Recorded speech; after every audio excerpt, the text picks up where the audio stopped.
masih soal fitnah nasab. Bagaimana cara Mbak Alwi ini dimusuhi oleh bangsa Indonesia? Mereka mulai melakukan gerakan nativisasi. Apa itu nativisasi? Menonjolkan budaya leluhur dengan menyebut Islam itu agama pendatang, Mbak Alwi itu pendatang dari Arab Yaman, ini mereka bukan pribumi, dan seterusnya, saudara. Nah, ini sebetulnya tujuannya untuk mengadu domba. Nggak cukup sampai di situ. Mereka fitnah katanya Mbak Alwi itu tidak mengakui Wali Songo sebagai Dzurriyyatul Rasul. Ini fitnah, saudara.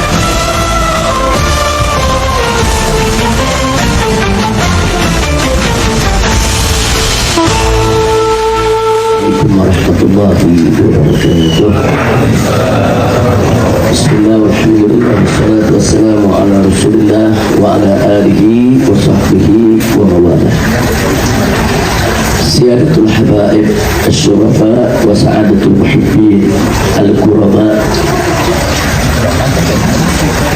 usikum jami'a wa nafsi bi taqwallah wa bi ta'ati rasulillah sallallahu alaihi wasallam. نسأل الله سبحانه وتعالى أن يجعلنا جميعا من المتقين آمين يا رب العالمين. Satu kebahagiaan bagi saya pada kesempatan pagi hari ini bisa bersilaturahim dengan para habaib dan para muhibbin yang ada di Bandung ini, ya. Dan terima kasih kepada Habib Zaki Al-Idrus yang telah menjadi tuan rumah dari kita semua. Terima kasih kepada Allah Subhanahu Alhamdulillah yang juga pengurusnya hadir bersama kita di tempat ini.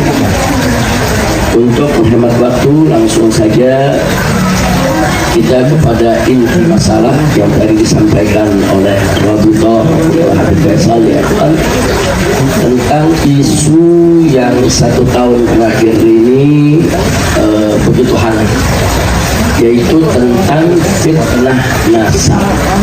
Sekali lagi tentang fitnah nasab, ya, Wak.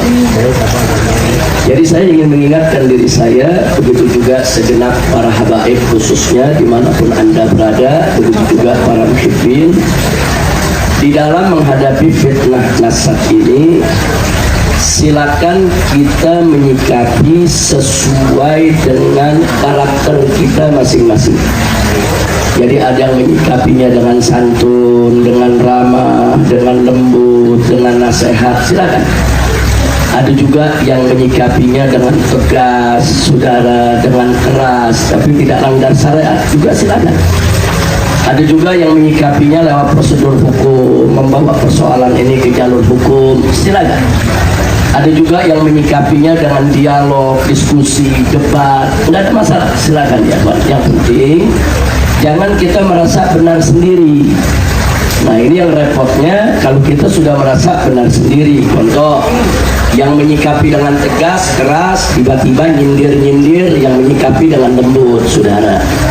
Nah, jadi yang menyikapi dengan lembut diserang, disindir-sindir, dianggap salah dalam menyikapi, atau sebaliknya, yang menyikapi dengan lembut, dengan santun, suci sendiri. Nah, jadi mereka yang menyikapi dengan tegas, dengan keras disalah-salahkan. Nah, itu nggak betul, itu nggak sesuai dengan akhlak Nabi. Nah, ini cara-cara begini nggak betul. Kita langsung aja fokus kepada siapa yang punya masalah, itu yang kita sikapi, bukan kita sikapi sesama kita. Nah, jadi kalau kita sikapi sesama kita ngawur.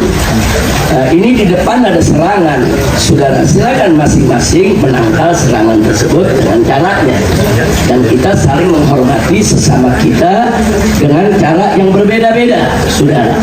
Nah, jangan sampai serangan datang kita belum tangkal, itu udah saling sindir, yang tegas sindir yang lembut, nggak betul tuh cara lembut begitu, yang lembut sindir yang tegas, itu ekstrim tuh kekerasan, akhlak Nabi nggak begitu.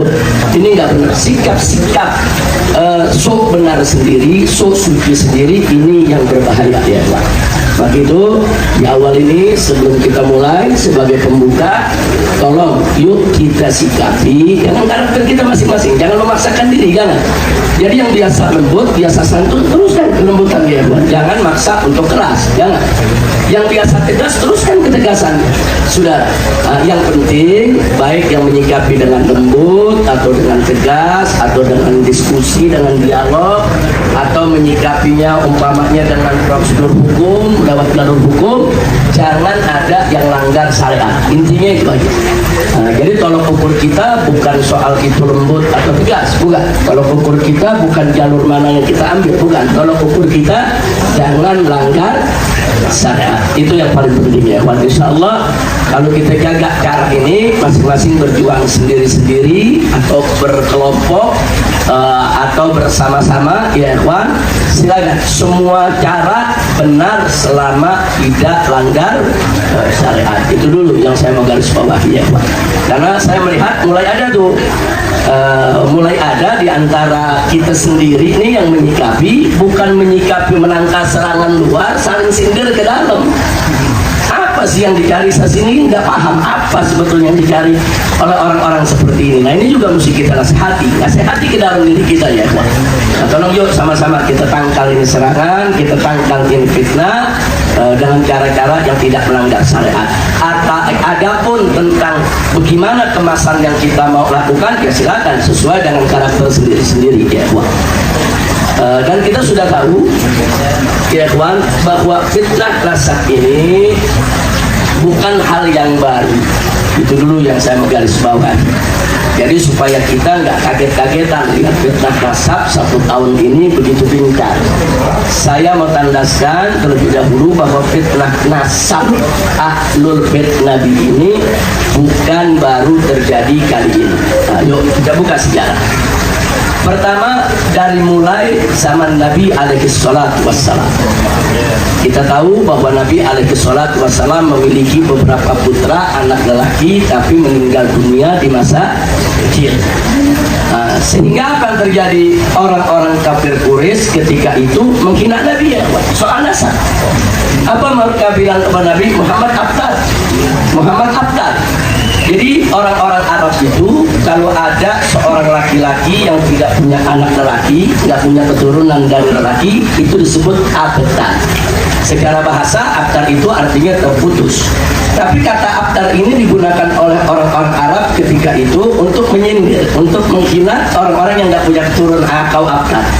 Karena dulu salah satu tradisi jahiliyah yang tidak bagus, ya tafakharuna bil ansab. Mereka tuh selalu membangga-banggakan soal nasab. Kalau mereka punya anak banyak, keturunan banyak, anak laki banyak, itu bangga. Jadi kalau ada yang nggak punya keturunan tuh mereka kucilkan, mereka lecehkan. Nah, akhirnya mereka menghina Nabi kita Sayyiduna Muhammad SAW dengan sebutan Abtar, Muhammad Abtar, Muhammad Abtar. Artinya mengapa mengikuti Muhammad itu? Muhammad itu kan terputus keturunannya, dia nggak mulia. Mana dia punya nasab yang bagus, keturunannya nggak ada. Nah, saudara, tentu secara basyariah, kemanusiaan, saudara, ada rasa sedih di diri Nabi alaihi salatu wassalam. Walaupun sebetulnya nasab itu bukan soal yang utama dalam kehidupan, tapi sebagai seorang manusia, saudara, Nabi tentu ingin juga punya keturunan, saudara. Nah, dari kejadian ini akhirnya Allah Subhanahu wa ta'ala yang menghibur Nabi, dan Allah yang menjamin Nabinya, saudara, sampai Allah turunkan surat Al-Kautsar. Inna a'tayna kal-kautsar. Jangan lupa tuh. Fasholli li rabbika wanhar. Inna syani'aka huwal abtar. Saudara, kata Al-Kautsar dalam surat Al-Kautsar ini, saudara, kalau kita membuka tafsir, memang ada belasan makna. Ada yang menafsirkan Al-Kautsar yang dimaksud adalah telaga di surga, ada yang mengartikan Al-Kautsar itu nikmat yang banyak, ada yang mengartikan macam-macam artinya. Tapi tidak ada satupun ahli tafsir yang menafi atau menolak bahwa surat ini turun berkenaan dengan Nabi saat dihina sebagai abtar, saudara. Itu dulu yang kita catat. Artinya apa? Semua ahli tafsir sepakat bahwa sababun nuzul daripada surat Al-Kautsar ini adalah berkenaan dengan nasab Nabi alaihi salatu wassalam. Sehingga silakan ditafsirkan dengan belasan tafsir makna Al-Kautsar, tapi tetap tidak mungkin bisa lari dari sababun nuzulnya, saudara. Nah, maka itu yuk kita lihat akhir daripada surat Al-Kautsar, inna syani'aka wal abtar. Nah, sesungguhnya yang membencimu Muhammad, mereka yang abtar, mereka yang terputus, bukan kamu ya Muhammad. Dengan adanya surat Al-Kautsar, jaminan ilahi dari Allah kalau keturunan Nabi tidak terputus. Subhanallah, ini jaminan Allah. Ini bukan jaminan manusia, bukan Nabi mengada-ngada.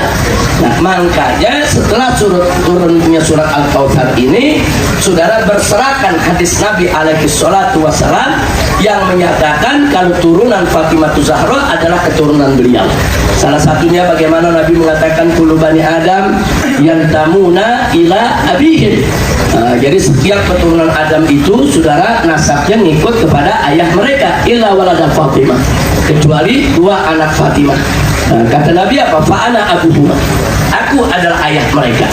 Nah, jadi Ahlus Sunnah wal Jamaah, saudara, sudah sepakat, bahkan ijma, sudah ijma bahwa turunan Fatimah Zahra radhiyallahu anha, saudara, yang dilanjutkan dengan keturunan Sayyidina Hasan dan Sayyidina Husain radhiyallahu anhuma, adalah keturunan dari Nabi kita Sayyidina Muhammad sallallahu alaihi wasallam. Nggak ada yang menentang itu ya, Pak.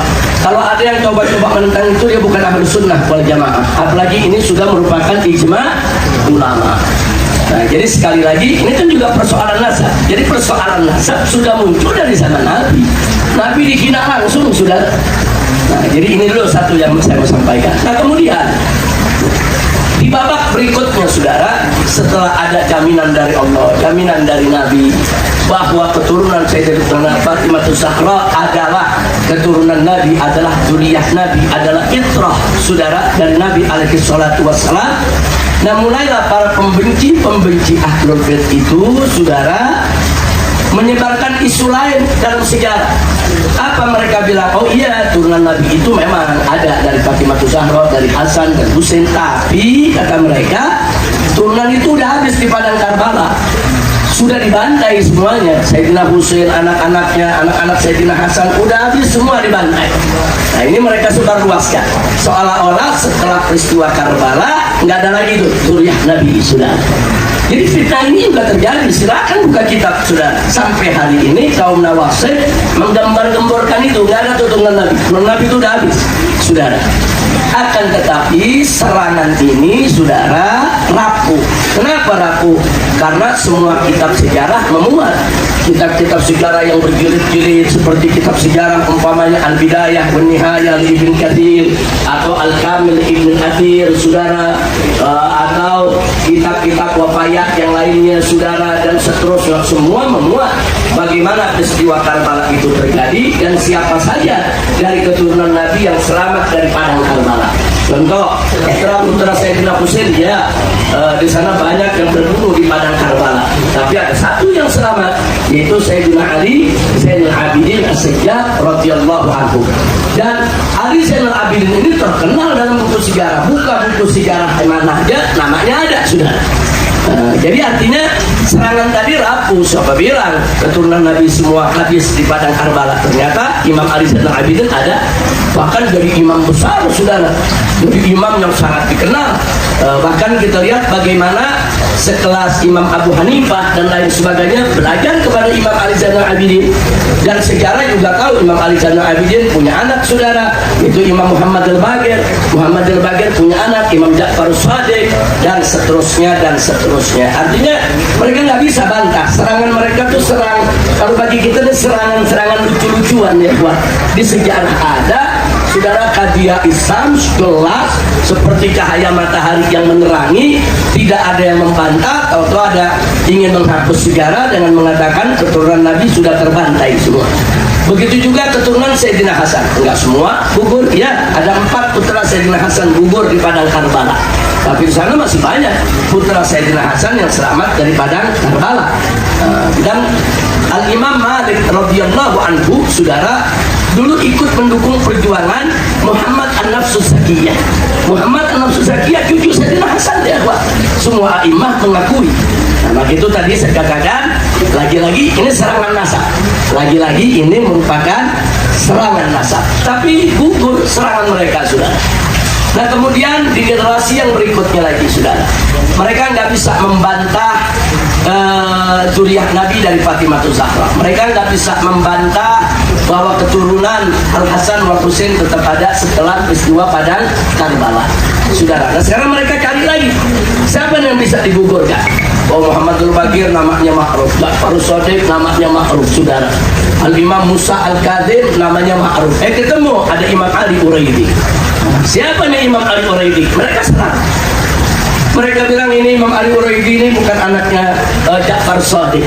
Ini orang yang ngaku-ngaku keturunan Ja'far Shadiq. Nah, kenapa mereka serang Imam Ali Uraidi? Karena Imam Ali Uraidi itu keturunannya itu menyebar di Hadramut sampai ke Indonesia ya.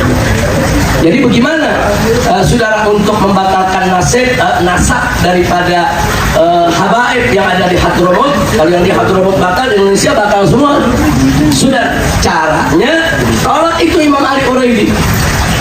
Nah, di tahun 2006 saya pernah membuat kajian.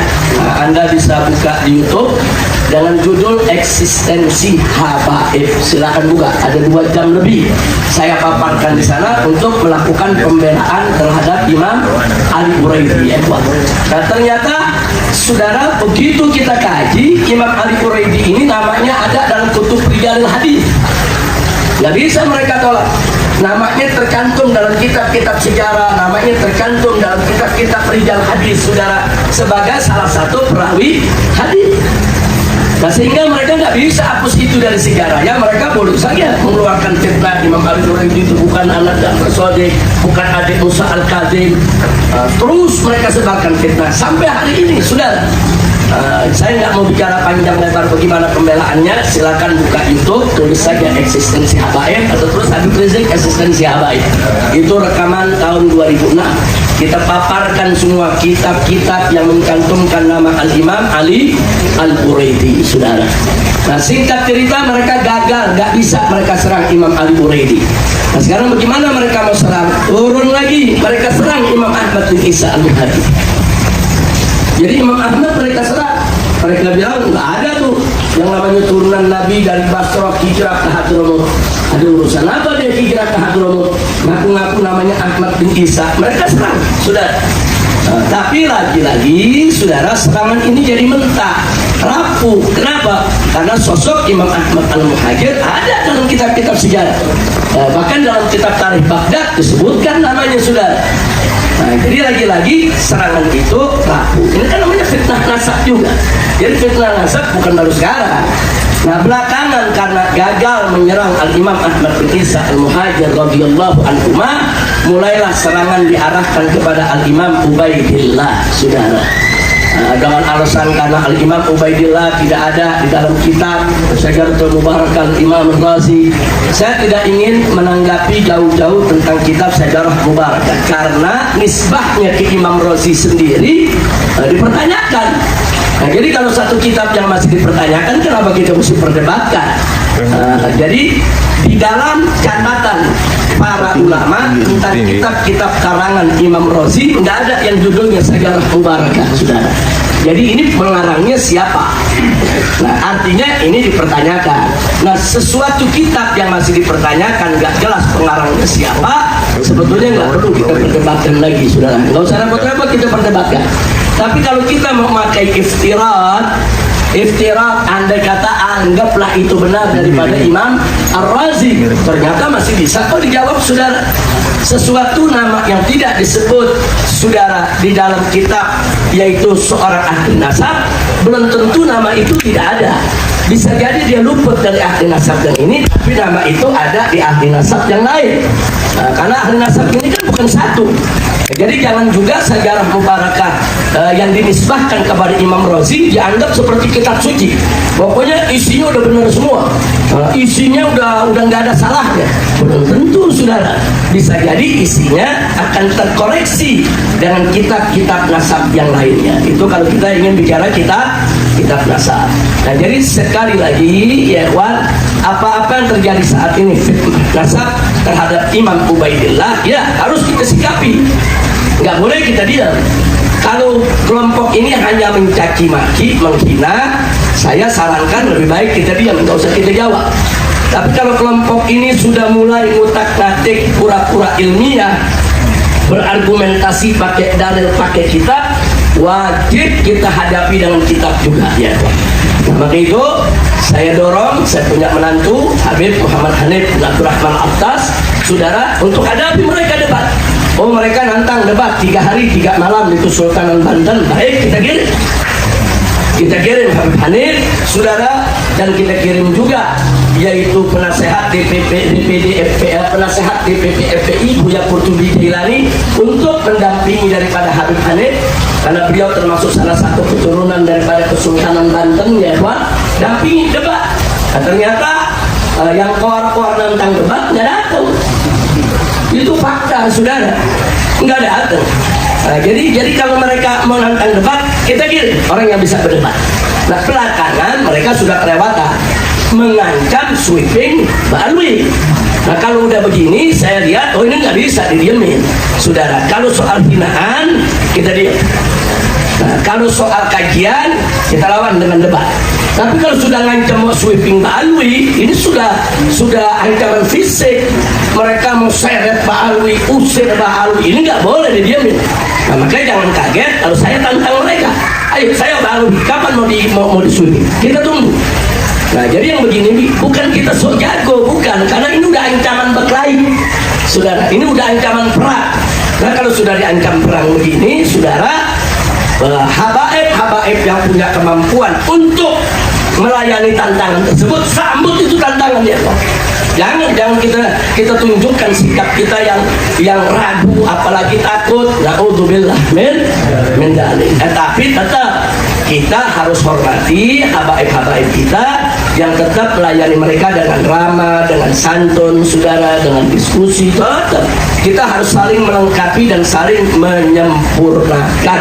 Insya Allah kalau itu yang kita lakukan, saudara, kita akan mendapatkan pertolongan Allah Subhanahu wa Ta'ala dan keberkahan dalam perjuangan, insya Allah. Nah, jadi artinya di sini saya tandaskan sekali lagi, sikap mereka ini sudah lewat batas, saudara. Nah, lewat batas ini nggak boleh dibiarkan. Dan alhamdulillah ada beberapa habaib datang ke Mabes Polri sudah membuat laporan, walaupun Mabes Polri masih menolak laporan tersebut sampai hari ini, saudara. Dan saya protes keras di mimbar-mimbar, ada apa Kapolri nggak mau terima itu laporan? Apa orang-orang ini dipelihara oleh Mabes Polri? Apa orang-orang ini dibayar oleh Mabes Polri? Atau dibayar oleh BIN? Atau dibayar oleh Resin? Atau sengaja dipelihara untuk mengalihkan perhatian dari persoalan-persoalan besar bangsa? Jangan lupa sekarang ini negeri kita tidak sedang baik-baik saja, saudara. Korupsinya ini sudah bukan lagi 1-2 triliun, total jumlahnya udah ribuan triliun dikorupsi. Ini korupsi, selesai korupsi ini ada korupsi itu, selesai korupsi itu ada korupsi ini lagi, selesai korupsi ini ada ini ribuan triliun dikorupsi. Ini koruptor-koruptor, saudara, ingin menyelamatkan diri. Enggak sampai di situ, berbagai macam kejadian pelanggaran HAM terjadi di kita punya negeri. Belum lagi yang cawe-cawe politik seenaknya, nabrak undang-undang, nabrak konstitusi. Ini perlu pengalihan supaya masyarakat tidak menyoroti ini, supaya masyarakat nggak nguber para koruptor, supaya masyarakat tidak menyerang para oligarki. Perlu ada pengalihan. Apa pengalihannya? Serang nasab. Serang nasab ramai 1 tahun nggak habis-habis sampai hari ini, saudara. Nah, sekarang kita jujur aja, kenapa jadi harus nasab yang diserang? Kenapa kau nggak serang para koruptor? Kenapa kau nggak serang itu kebangkitan PKI? Kenapa nggak serang itu pelanggaran-pelanggaran HAM yang terjadi di kita punya negeri? Ada peristiwa Kanjuruhan, ada peristiwa KM50, ada peristiwa Afif Maulana, ada peristiwa Vina, ada peristiwa Sambo. Ini pelanggaran HAM berat semua, saudara. Belum lagi ada cawe-cawe politik, saudara. Nah, jadi kalau pertanyaannya, emang nggak boleh seorang presiden menjadikan anaknya sebagai gubernur, atau anaknya sebagai menteri, atau anaknya mau diangkat, didorong supaya jadi wakil presiden? Jawabnya dalam sistem demokrasi boleh saja, silakan saja, tapi dengan syarat jangan ngutak-ngatik aturan. Nah, ini yang jadi persoalan kan, aturan ngutak-ngatik. Oh, pengen dorong anak jadi wakil presiden, tapi umurnya belum cukup, undang-undang melarang, undang-undangnya dirubah Nah kemudian mau dorong lagi, dia punya anak yang lainnya untuk jadi gubernur, ternyata usianya belum cukup juga, saudara. Dorong lagi, ubah lagi aturan. Ini yang nggak boleh. Kenapa bukan ini yang kita soroti? Kenapa urusan nasab? Urusan nasab, ente percaya nggak ada masalah ya. Oh ada orang nggak percaya bahwa Pak Alwi ini nasab turunan Nabi, nggak apa-apa, itu hak dia tuh. Sudah. Terus sebagian lagi ada yang percaya, yakin, itu juga hak dia, sudah. Jadi nggak usah pakai saling menyerang. Silakan aja yang percaya lanjutkan, yang nggak percaya stop. Karena Pak Alwi juga tidak diajarkan, saudara, untuk ngemis-ngemis pengakuan. Nah, jadi mau percaya silakan, nggak percaya juga silakan, saudara. Karena dalam ilmu fikih soal nasab sudah jelas bahwa itsbatun nasab itu ada syuhro atau istifadah. Selesai, nggak ada tuh itsbatun nasab dengan DNA, nggak ada. Bahkan DNA itu ditolak oleh para fuqaha. Di zaman sekarang ini semua fuqaha dari semua mazhab menolak DNA itu untuk alat itsbatun nasab. Itsbatun nasab itu, saudara, ada dengan jalan syuhro atau dengan jalan istifadah. Nah sekarang sudah jadi ijma ulama ahlus sunnah wal jamaah lewat jalan syuhro dan istifadah bahwa Pak Alwi adalah keturunan Nabi. Selesai. Anda ahlus sunnah, ikuti kaidah ini. Kalau Anda tidak mau ikut kaidah ini, Anda bukan ahlus sunnah. Tapi nggak ada yang paksa Anda untuk percaya atau meyakini. Nah, saya rasa jelas tuh ya, Wak. Jadi artinya di sini Pak Alwi juga tidak usah panik, nggak usah maksa-maksa orang ngakuin kita. Terserah mereka mau ngakuin silakan, mereka nggak mau ngakuin silakan, mereka mau benci juga silakan. Saudara, dari dulu kita udah banyak kok yang benci. Nawasib itu kan kaum pembenci Ahlul Bait. Dari dulu bukan lagi dibenci, kakeknya Pak Alwi pada dibunuh, saudara. Sayyidina Husain dipenggal, kita bisa lihat, saudara. Kemudian belum lagi ada Imam Zaid dan Ali Zainal Abidin juga dibunuh, saudara. Sampai-sampai Imam Ali Zainal Abidin pernah mengatakan al-qatlu lana adah wal karamatu indallahi syahadah. Apa beliau katakan? Al-qatlu lana adah, bagi kami Ahlul Bait dibunuh itu biasa. Dibunuh biasa. Wal karamatu indallahi syahadah, dan mati syahid itu adalah kemuliaan di sisi Allah. Nah kalau Pak Alwi datuk-datuknya dulu udah siap kok dibunuh, dan memang sering dibunuh di mana tempat, saudara, kenapa jadi kaget kalau sekarang kita dibenci, dimusuhi, difitnah? Jadi nggak usah kaget, kita hadapi saja serangan ini, saudara, dengan jiwa besar, dengan keberanian, dengan tenang, tidak usah panik, dengan catatan masing-masing berjuang dengan karakternya sendiri. Nah, jadi jangan kambing dipaksa, saudara, untuk berkokok, dan jangan ayam dipaksa untuk mengembik. Jangan. Ayam biarkan dia berkokok, kambing biarkan dia mengembik, saudara. Biarkan masing-masing berjuang sesuai kemampuannya. La yukallifullahu nafsan illa wus'aha. Nah baiklah, selanjutnya, saudara, ada fitnah. Masih soal fitnah nasab. Bagaimana cara Pak Alwi ini dimusuhi oleh bangsa Indonesia? Mereka mulai melakukan gerakan nativisasi. Apa itu nativisasi? Menonjolkan budaya leluhur, saudara, dengan menyebut Islam itu agama pendatang. Pak Alwi itu pendatang dari Arab Yaman.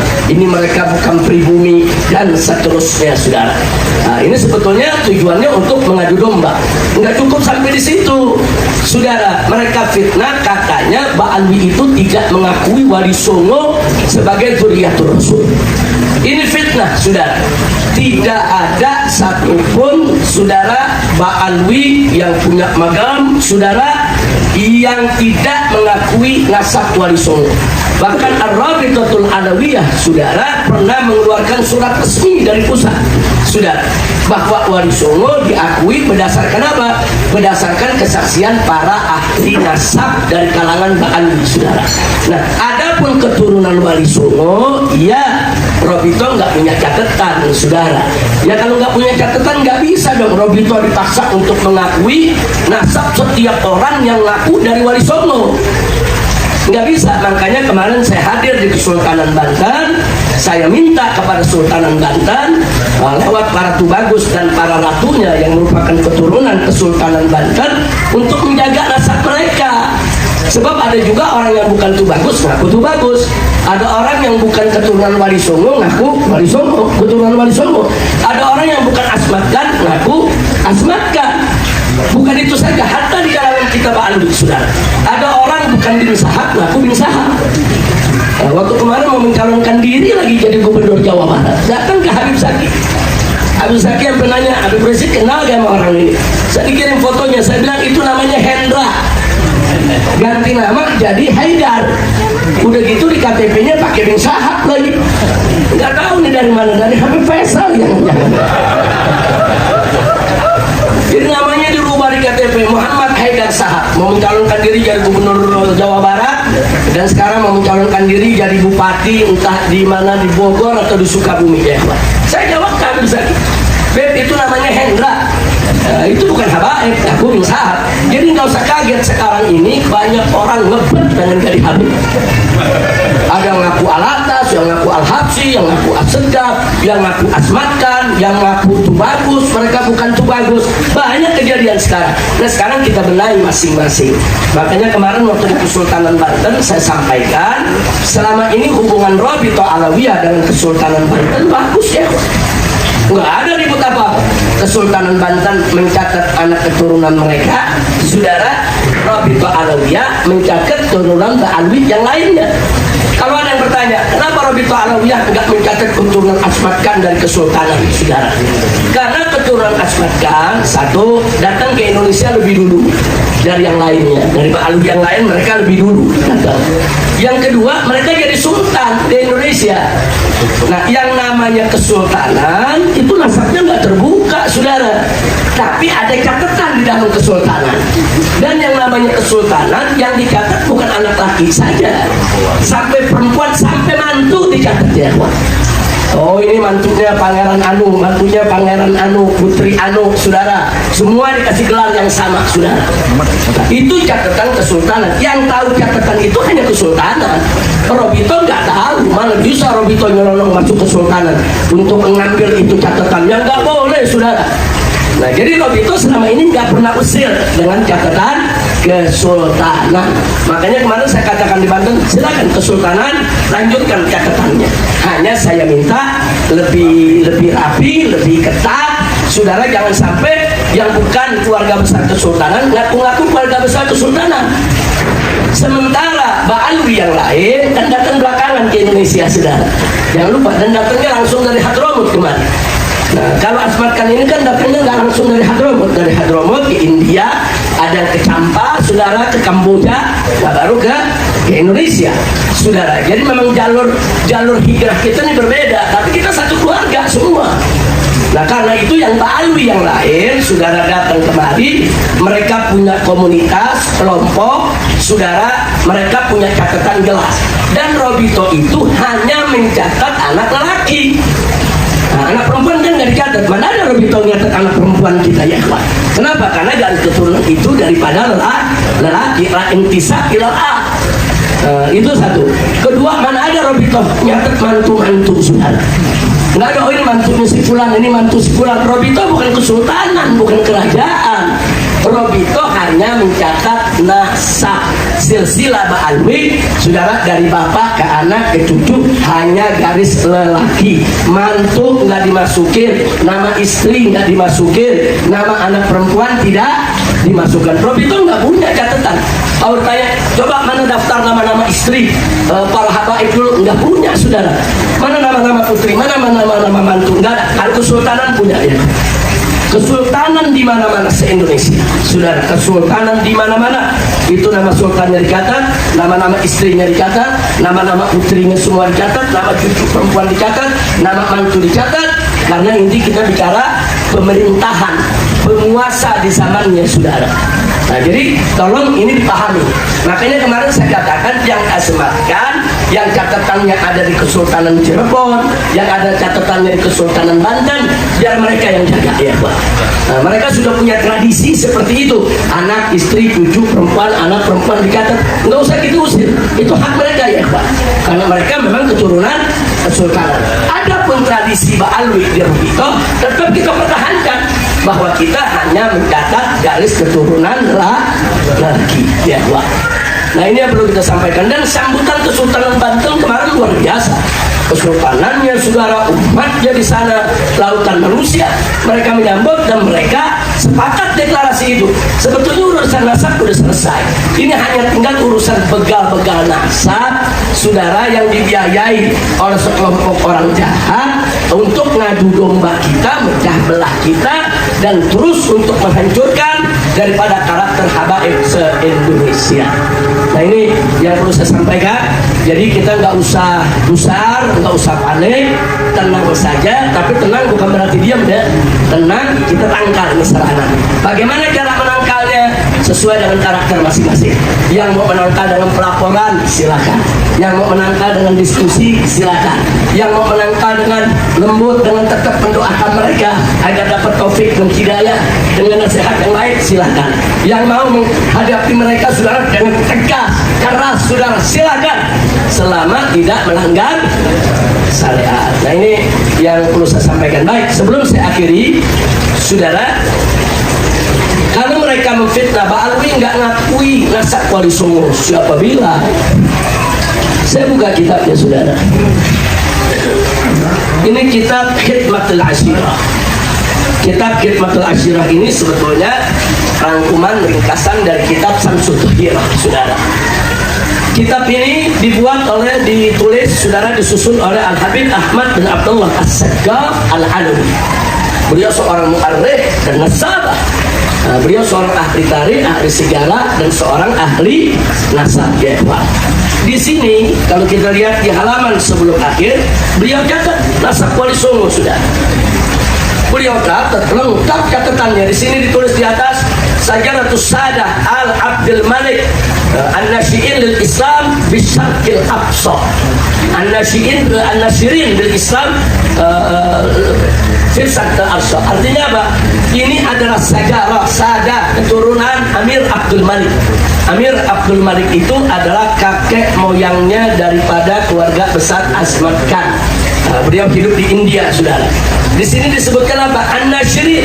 Mereka ini adalah penyebar lil Islam, yang menyebarkan Islam Bisyarqil Aqsa, di timur jauh. Maksudnya timur jauh itu Asia Tenggara, saudara, Asia Selatan, dari mulai India sampai ke Kamboja, Thailand, Filipina, Malaysia, Brunei, Singapura, Indonesia, saudara, ini semua turunan daripada Asmat Khan. Ditulis ada nasab Sunan Gunung Jati, ada nasab Sunan Gresik, saudara, lengkap ditulis. Nah, ini kitab bukan baru umur setahun 2 tahun. Jadi kalau ada yang bilang habaib Pak Alwi nggak ngakuin Wali Songo sebagai juriah Rasul, fitnah, bohong, saudara. Nah, ini kitab menjadi bukti. Siapa bilang? Ini kitab Pak Alwi. Ini kitab Habib Al-Asgaf, saudara. Ya, kok kalau Wali Songo itu menduriatin Nabi alaihi salatu wassalam. Atau kita lihat kitab Samsul Dhakirah, ya saudara. Ini kitab Samsul Dhakirah karangan Al-Habib Abdurrahman bin Muhammad bin Husain Al-Mashhur, saudara, yang ditahqiq oleh As-Sayyid Muhammad Dia Syihab. Ustaz Dia ini dulu salah satu pimpinan daripada Jamiat Khair di zamannya. Beliau dikenal sebagai seorang penulis dan sebagai seorang ahli bahasa Arab yang luar biasa. Beliau sahabat Kiai Haji Abdullah bin Nuh dari Cianjur, dari Bogor, yaitu Mama Abdullah bin Nuh, saudara, dulu seperjuangan. Nah sekarang dalam kitab ini mari kita lihat. Dalam kitab ini, ya kawan, dituliskan ini nasabnya Sultan Hasanuddin. Ini nasab Sultan Hasanuddin, ditulis Maulana Hasanuddin bin Sarif Maulana Hidayatullah, saudara. Terus ditulis dia punya nasab, saudara, sampai kepada Nabi kita Muhammad Sallallahu Alaihi Wasallam. Artinya lagi-lagi kitab Samsul Dhakirah ini kita pegangan nasab, saudara. Salah satu kita pegangan nasab yang berperan di Ar-Rabitatul Alawiyah, salah satunya kitab ini. Dan kitab ini, saudara, ma'ruf indal habaib, baik di Hadramut, di Saudi, di Mesir, di mana tempat, sampai di Indonesia. Ternyata diakui kok kalau Sunan Hasanuddin itu adalah dzurriyyatul Rasul. Jadi kalau saudara mereka sekarang ini begal nasab mengatakan bahwa Alwi nggak ngakuin tuh nasab Wali Songo, fitnah, mereka bohong. Kalau mereka katakan enggak ada nih Habib Fulan nggak ngakui, kalau oknum yang nggak mengakui, jangan itu dikatakan pendapat semua habaib. Saudara, kalau oknum belum tentu oknumnya nasabah, belum tentu oknumnya mu'arrikh. Kalau ini jelas-jelas ini kitab nasab, yang nulisnya ahli nasab. Ini kitab nasab, yang tulisnya ahli sejarah, saudara. Nah, nggak sampai di situ. Nah, ini lagi saudara, ada Risalatul Atraf karangan Al-Habib Alwi bin Tahir Al-Haddad Mufti Johor. Siapa nggak kenal Mufti Johor, saudara? Nah, ini juga seorang mu'arrikh dan seorang nasabah. Di dalam kitabnya ini, saudara, dia rincikan semua nasab-nasab daripada para sunan, saudara. Nah, jadi artinya apa? Siapa bilang Pak Alwi tidak mengakui Wali Songo itu bagian daripada Dzurriyyatul Rasul? Yang jadi masalah, pertanyaan mereka, tapi kenapa Robito nggak mau keluarkan nasab untuk anak cucunya? Saudara, dari sunan-sunannya, Wali Songonya, Robito punya catatan dari nasabah mereka. Tapi anak keturunan mereka, Robito nggak punya catatan. Kalau Robito nggak punya catatan, Robito tidak punya hak untuk menolak atau membenarkan nasab mereka. Orang nggak punya catatan, sama juga ladri, saudara, nggak tahu. Nah, jadi jangan salahkan Robito kalau Robito tidak ingin mengeluarkan nasab kepada orang-orang yang mengaku sebagai keturunan Wali Songo. Lagi pula dalam Robito, kalaupun mereka mengaku keturunan Wali Songo, yang diakui oleh Robito kan hanya garis lelaki, saudara. Nah, banyak dari mereka yang mengaku dari ibu, saudara, binti ibu, baru ke Wali Songo, saudara. Nah, kalau dari garis perempuan, memang Robito bukan hanya Ahmad, kan kita ini semua. Yang alai terus, yang al-habsi, yang al-atas, nggak ada garis perempuan dikata kalau Robito, saudara. Nah, kira-kira jelas ini ya. Nah, ini yang perlu kita sampaikan. Ini 3 kitab ini saja udah cukup bagi kita, saudara. Terus mereka bilang apa, saudara? Bahwa nasab Pak Alwi nggak diakui oleh lembaga nasabah internasional. Sampai-sampai saya sesalkan, ada surat dari salah satu cabang organisasi di Garut, saudara, itu mengeluarkan surat nggak boleh undang habaib karena nasabnya nggak jelas, harus ada pengakuan internasional dulu. Innalillahi wa inna ilaihi raji'un. Saudara, saya punya satu lembaran menarik. Ini salah satu saudara kita, marganya saudara Belfagi. Marganya Bang Belfagi. Belfagi Pak Alwi bukan? Pak Alwi. Dari Ubaidillah bukan? Dari Ubaidillah. Dia mendapatkan itsbat nasab, saudara, dari seluruh lembaga nasab sedunia. Ini sertifikatnya. Dan ini tanda tangannya semua. Coba kita lihat. Ini nasab nggak tanggung-tanggung ini semua ada. 1, 2, 3, 4, 5, 6, 7, 8, 9, 10, 11, 12, 13, 14, 15, 16, 17, 18, 19, 20 lembaga nasab. Semuanya internasional. Lembaga nasab dari Irak, dari Libya, dari Maroko, saudara, dari Yaman, dari seluruh dunia. Dan di sini ditulis fulan bin fulan Belfagi, terus saudara, sampai Imam Ubaidillah bin Ahmad Al-Muhajir. Artinya lembaga nasab seluruh dunia mengakui kalau Imam Ubaidillah adalah anak Imam Ahmad bin Isa. Mau apa lagi bukti yang mereka cari? Tapi sebetulnya mereka bukan mencari bukti, bukan, saudara, bukan. Mereka mencari bukti, bukan. Mereka hanya ingin, saudara, yaitu karakter assassination. Mereka hanya ingin membunuh karakternya habaib. Itu aja. Nah, jadi sekali lagi kalau kita mau keluarkan banyak sekali. Masih ada satu buku lagi, saudara. Judulnya Sultanah Banten. Ini dikarang oleh tadi, yaitu dikarang oleh Al-Habib Ahmad bin Abdullah As-Segaf, saudara. Dan ini sudah ditahqiq, saudara, oleh Dr. Muhammad bin Abi Bakar bin Abdullah Bazek, dan yang satu lagi oleh Kiai dari Indonesia, yaitu Kiai Haji Abu Mustafa Asif Abdul Qadir Jailani, saudara. Di sini lengkap nasab daripada Kesultanan Banten dimuat ya ikhwan. Nah, bahkan nggak sampai di situ, saudara. Ini kitab Tajul A'ras, saudara. Kitab Tajul A'ras ala Manaqib Habib Al-Qudub Salih bin Abdullah Al-Attas. Ini karangan As-Sayyidus Syarif Al-Habib Ali bin Husain Al-Attas. Di buku ini, saudara, kita sudah kasih tanda. Mari kita lihat, saudara. Di sini diceritakan tentang Kudu Musada Ali Asmat Khan minal Hind, kedatangan keluarga besar para sayyid daripada Asmat Khan dari India ke Indonesia. Diceritakan dan dimasukkan nasab Wali Songo, saudara. Nah, jadi artinya yang asgafnya, yang bilsahabnya, yang al-masyhurnya, yang al-atasnya, saudara, ini semua ahli nasab, ini semua ahli sejarah, dan semua mengakui kalau Wali Songo min dzurriyyatir Rasul. Ya, ada perbedaan tentang Sunan Kalijaga dan Sunan Muria, saudara. Tapi selain Sunan Kalijaga dan Sunan Muria, itu boleh dikatakan disepakati oleh kalangan Ba'alwi kalau mereka semua adalah Ahmad Gan. Artinya kalau mereka semua Ahmad Gan, berarti mereka semua Ba'alwi, sama sama kita. Berarti mereka semua turunan Imam Ubaidillah. Jadi kalau Imam Ubaidillah mereka protes, mereka batalkan itu nasab, berarti Wali Songo batal nasabnya semua, ya. Nah, makanya kemarin di Banten saya sampaikan, saya katakan yang mereka serang bukan nasab Ba'alwi aja, yang mereka serang bukan nasab habaib aja, bukan nasab kita orang, mereka serang nasab kesultanan, saudara. Mereka serang itu nasab Wali Songo, saudara. Ya, Wali Songo punya manuskrip banyak. Ada yang mengatakan dari Musa Al-Kadzim, ada yang mengatakan dari lainnya, saudara. Tapi dari semua manuskrip yang terbanyak, yang paling akurat menyatakan mereka semua azmatkan. Kalau mereka azmatkan, otomatis mereka keturunan Imam Ubaidillah. Nah, kalau mereka keturunan Ubaidillah, berarti kalau Imam Ubaidillah tidak diakui, maka Wali Songo juga nggak bisa diakui, saudara. Bahaya ini. Nah, makanya kemarin saya sampaikan di Kesultanan Banten, hati-hati, yang diserang bukan kami saja.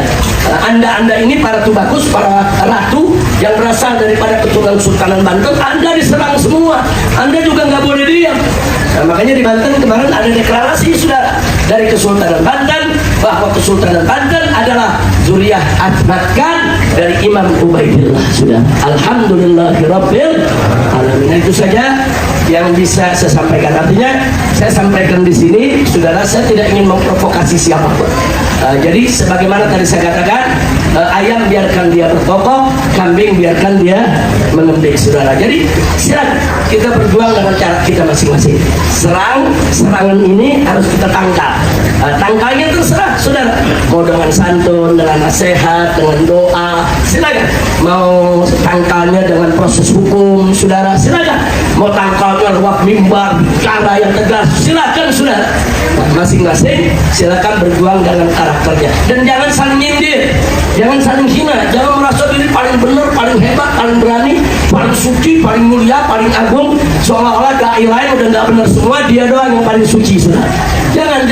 Anda mau berjuang dengan santun, dengan sopan, gaya sufi, silakan.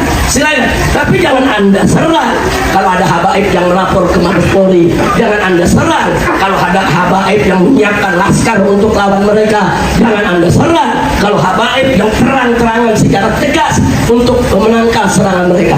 Jangan. Kalau Anda mau serang kembali kan lucu.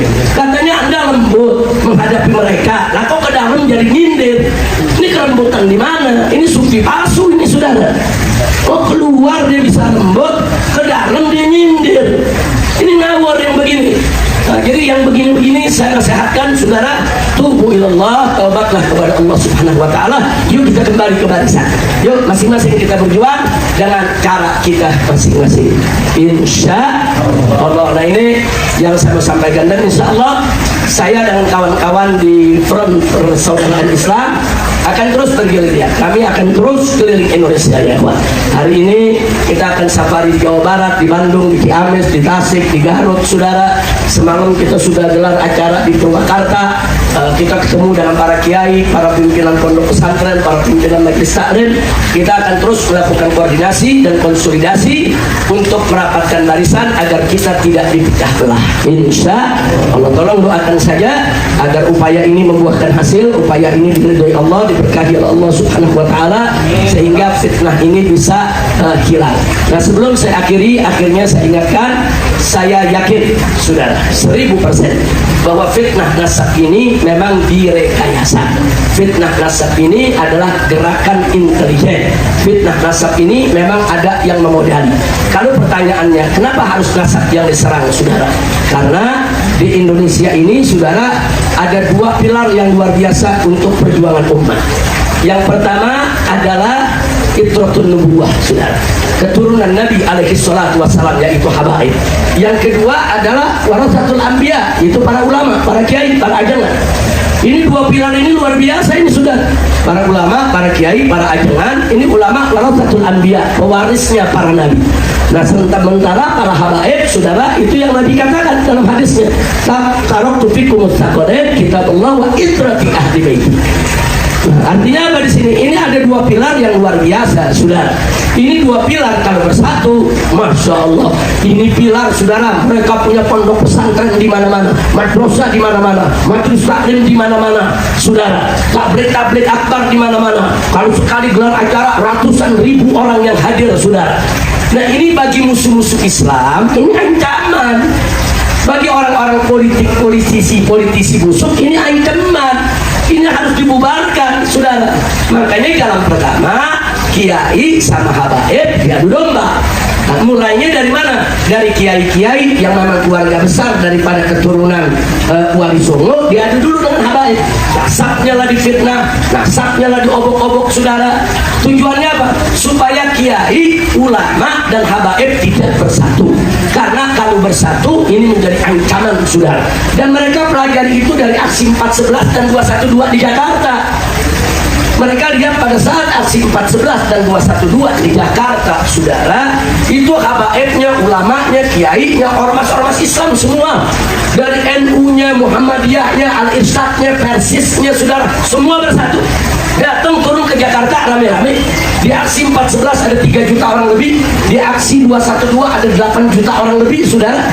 Dan ini menakutkan mereka. Dan ternyata, saudara, mereka lihat dengan mata kepala mereka. Begitu umat Islam bersatu di mana-mana, Ahok yang didukung oleh Jokowi, yang didukung oleh para menteri, didukung para jenderal, didukung para konglomerat, yang di atas kertas mestinya menang dalam pilkada Jakarta, ternyata kalah. Dari sini, saudara, studi intelijen menunjukkan bahwa kekuatan umat ini bahaya kalau disatukan oleh kiainya dan para habaib. Ini bahaya. Nah, ini bisa ngobok-ngobok kekuasaan mereka, saudara. Kenapa? Karena mereka ingin berkuasa terus dan mereka ingin terus merampok kekayaan negeri ini. Nah, dianggap keberadaan habaib, ulama yang bisa menggerakkan umat, ini menjadi ancaman yang bisa menghalangi keinginan syahwat politik mereka, saudara. Maka itu, kalau mereka ingin berkuasa dengan leluasa, ingin merampok harta rakyat dengan kekuasa, kekuatan umat harus dihancurkan. Bagaimana menghancurkan kekuatan umat? Hancurkan habaibnya, kiainya. Nah sekarang ini dihancurkan habaib dulu. Oh besok kiai, saudara, gilirannya. Lihat aja, akan ada saatnya, saudara. Nah makanya sekarang ini kita lihat, saudara, di berbagai tempat sekarang ini ada kiai-kiai palsu ditampilkan. Kiai-kiai palsu ditampilkan, saudara, untuk apa? Untuk merusak nama kiai, untuk merusak nama pesantren. Dirusak sama mereka dan mereka dilindungi, saudara. Enggak, dan tangkap-tangkap, udah dilaporin, diperiksa juga enggak, saudara. Udah nyata-nyata sesat, menyesatkan, membuat gaduh di tengah masyarakat, dukun dianggap kiai. Ini apa ceritanya, saudara? Oh, kalau begitu saya makin yakin ini operasi intelijen hitam, saudara, untuk menyelamatkan sahabat politik para oligarki musuh. Jadi hadapi ini dengan tenang. Yang para ahli politik ya hadapi dengan jalur politik.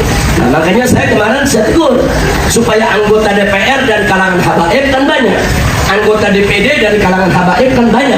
Jangan diam dong, panggil itu Kapolri. Kita nggak bisa panggil Kapolri, saudara, tapi mereka bisa panggil Kapolri. Panggil. Kenapa laporan tentang fitnah nasab tidak Anda tidak lanjuti? Kenapa soal fitnah nasab kok Anda tolak itu laporan? Panggil. Anda tidak tahu kalau ini buat gaduh di tengah masyarakat, mengganggu ketertiban umum.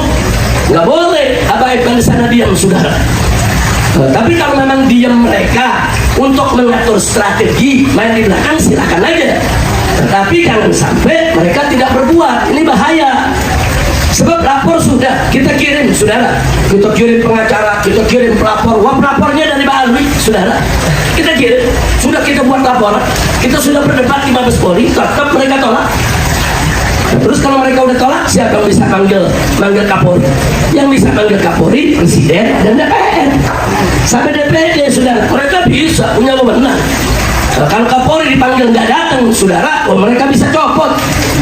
Nah, maka itu, yuk, yang ada di sini, kalau yang punya akses ke keluarga, kerabat, teman, yang jadi anggota DPR, para habaibnya yang jadi anggota DPD, tolong bergerak. stop fitnah nasab ini. Kami berjuang di atas mimbar, ada yang berjuang di tengah masyarakat, dan mereka juga harus berjuang lewat jalur daripada legislatifnya. Insya